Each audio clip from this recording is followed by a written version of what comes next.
Hello guys, my name is Ertz, and today I'm going to be continuing my previous video, which was about the Battle of Thermopylae, which as you guys might know is a battle of 300, or at least now you should know. And I'm commentating over TDM, so I hope you guys enjoy this gameplay while I talk over this, and yeah, enjoy. So, as you might remember from last time, Darius the First was building up his army, and Darius the First was the king of Persia before Xerxes, just to sum it up for you guys who maybe don't remember from last time. And so he was building up his army and ready to, well, not quite ready, but he was getting ready to invade Greece, and he was like planning and all that. But what happened is that there was an uprising in Egypt, and so he's like, okay, well, I'm the king of, the whole Persian Empire, so I'm gonna have to go in there and I'm gonna have to put shit down. And that's what he did. So he went in there, but unfortunately on the way he died. And so that's sort of where this all comes into place in terms of like coinciding with the movie 300, because at that point that's when Xerxes came into power. And so Xerxes was the one who was actually representing Persia in the movie 300, and so yeah, that's where this starts to make sense. So Darius is dead and Xerxes comes into power, and he's like, okay, I'm gonna go put down this revolt in Egypt, and he does. And then after that he's like, okay, well, I'm gonna carry out the same invasion of Greece. And so that's what he does. He starts planning his invasion of Greece. So what Xerxes does is that he starts marching into Greece, eventually, after he's done all his planning and whatnot. And so what he does is he goes in there, and once Sparta gets word of Xerxes' invasion, his advance, it's kind of unfortunate actually, because at that time, Sparta was actually celebrating this really sacred festival, this holiday. And on top of that, they were having the Olympic Games at that time. And so if you know, the Olympics are really sacred to Greek people, the Greeks. The Olympics are very, very important to the Greeks, and they were back then too. And so to send in the army during either of those things would have been sacrilegious, during that holiday or during the Olympic Games. Then when you get both of them together, it's doubly sacrilegious, and it's like a it's like a double rainbow of sacrilege. Yeah, that wasn't funny. I don't know why I found that so funny. Anyway.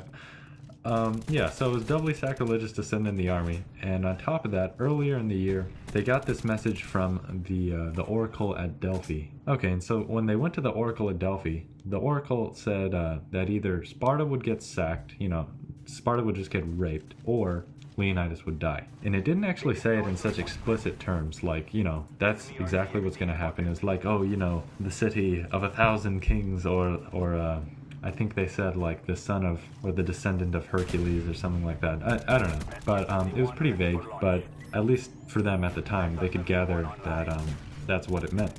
So, going off that, they're like, okay, well, Leonidas is gonna have to die for us anyway, and it would be doubly sacrilegious to send in our army at this point. So what they did is they sent this tiny contingent of 300 hoplites, and so they sent them down there with Leonidas. And actually, hoplites, if you don't know what hoplites are just like the typical Greek soldiers with a spear and a shield. And yeah, the shield is called either an aspis or a hoplon, and that's actually where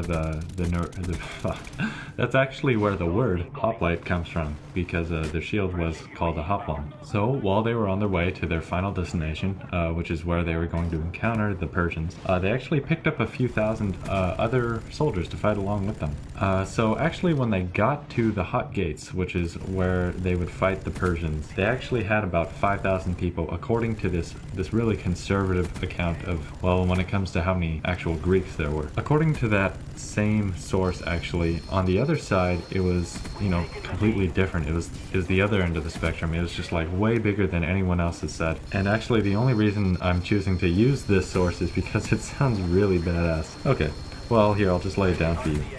So on the Greek side, you've got 5,000, and on the Persian side, you've got 2.6 million fucking Persians just like waiting for you, and they're gonna come in, and they're gonna rape you, and they're gonna climb in your window, and they're gonna snatch your people up, and they're gonna fucking own you because there's 2.6 million of them, and you've only got 5,000. So the only reason that this was even remotely feasible for 5,000 to go against 2.6 million was because they were going to go to this choke point, which I already said is the Hot Gates. And so the Hot Gates, as is implied by the term choke point, was a really narrow passage. And in fact, it was so narrow that they could just line the whole passage, like, plug it basically by lining up all these hoplites and shit with, you know, their hoplons, their aspices, and just go like shoulder to shoulder from one side to the other and just like completely wall it off. And so that's what they did, and they were sitting right there, and after 4 days of waiting just to see if all the Greeks would run away after seeing like how many fucking Persians there were,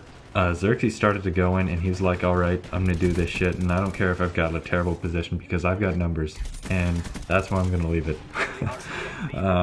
Yeah, I know this is a cliffhanger, and I hope that builds some tension, honestly. I'm not sorry. I'm not sorry at all.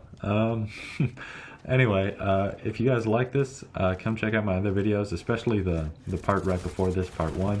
And if you didn't, well, thanks for listening anyway, and I hope you enjoyed something. I hope you enjoyed the gameplay, maybe? I don't know, something like that. Anyways, I'll talk to you guys later, and bye.